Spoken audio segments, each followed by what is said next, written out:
C'est un coup très dur pour la communauté francophone en Ontario. Le gouvernement de Doug Ford a fait tomber le couperet sur le projet de création d'une université francophone à Toronto. Une décision motivée par les défis financiers de la province, affirme le premier ministre. Dans son énoncé économique d'automne, le gouvernement Ford dissout du même souffle le commissariat aux services en français. Les plaintes seront désormais traitées par l'ombudsman de la province. La communauté francophone compte plus de 560 000 personnes en Ontario. Alors, pour réagir à cette nouvelle choc, je retrouve le président de l'Assemblée de la francophonie de l'Ontario, Carole Jolin. Bonsoir, M. Jolin. Bonsoir. Est-ce que c'est une surprise ou si vous vous y attendiez? Non, ça a été une surprise totale, le dossier de l'Université de l'Ontario français pendant la course à la chefferie, pendant la cabane électorale et après avoir été élu, M. Ford avait réitéré son engagement envers l'Université de l'Ontario français.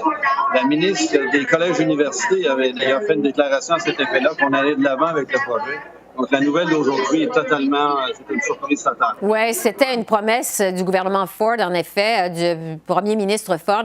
Le premier ministre dit que c'est pour faire face aux défis financiers de la province qui sablent comme ça dans les services aux francophones. L'Ontario dit être aux prises avec un déficit de 15 milliards laissé par les libéraux. Est-ce qu'on sait quelles économies vont entraîner ces coupures? Bien, le projet de l'université comme tel a été évalué à 83,5 millions répartis sur 7 ans. Donc, c'est comme ça que ça avait été budgété.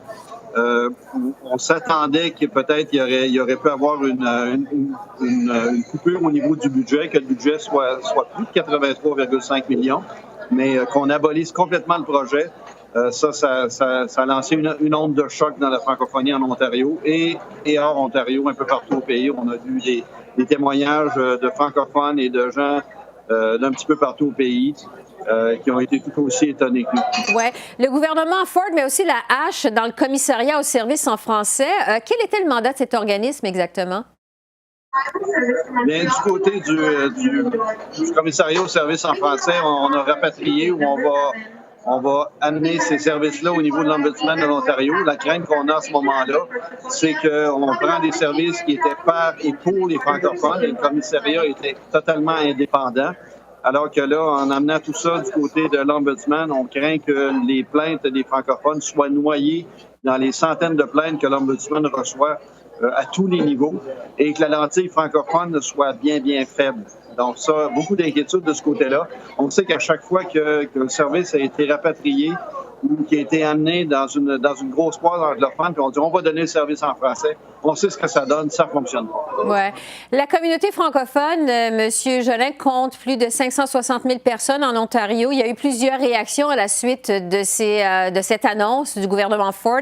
Entre autres, la ministre fédérale, Mélanie Joly, a dit que le gouvernement conservateur de l'Ontario manque carrément de respect envers les francophones de l'Ontario. Comment se sent la communauté francophone par rapport à ces annonces, par rapport au gouvernement Ford? Par rapport à des engagements qui avaient été pris, c'est extrêmement dur pour la communauté parce que c'est, comme j'ai dit, ça a été une surprise totale. On sent on se sent trahi par les engagements qui avaient été pris. Et puis, ça restera pas là. On a l'intention de mobiliser la communauté francophone, de mobiliser les francophiles qui nous appuient et puis les gens à l'extérieur de l'Ontario qui ont communiqué avec nous autres pour nous manifester leur appui. Donc, c'est pas fini. On va parler avec nos partenaires dans ce dossier-là.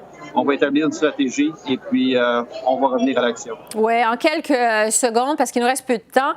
Juste pour être bien clair, ça veut dire que quand on met la hache, le gouvernement qui a mis la hache dans ce projet de création d'une université francophone, ça veut dire que pour le moment, il n'y a pas d'université avec un statut de francophone en Ontario au moment où on se parle.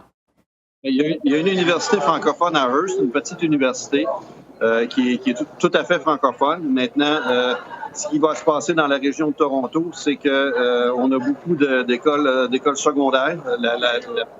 La démographie de l'Ontario francophone est en train de se déplacer vers Toronto. Et puis, ce que ça veut dire, c'est qu'on n'a pas d'offre de programme pour les jeunes. Donc, il y a quelques programmes qui sont offerts. Il y a des programmes qui sont offerts à l'Université York à travers le campus de London. Mm-hmm. Mais à part on sait très bien que les jeunes n'iront pas à l'Université Laurentienne ou à l'Université d'Ottawa où est-ce qu'ils pourraient poursuivre leurs études en français, tout simplement parce qu'il y a une université anglophone à côté de chez eux. Oui, ça a des conséquences, évidemment. En réaction du Québec, le premier ministre François Legault, qui doit justement rencontrer Doug Ford lundi, a fait savoir qu'il entend parler de ces coupures dans les services francophones en Ontario avec le premier ministre Doug Ford. Monsieur Jolin, merci beaucoup de cette entrevue. Merci beaucoup. Ça me fait plaisir. Au revoir.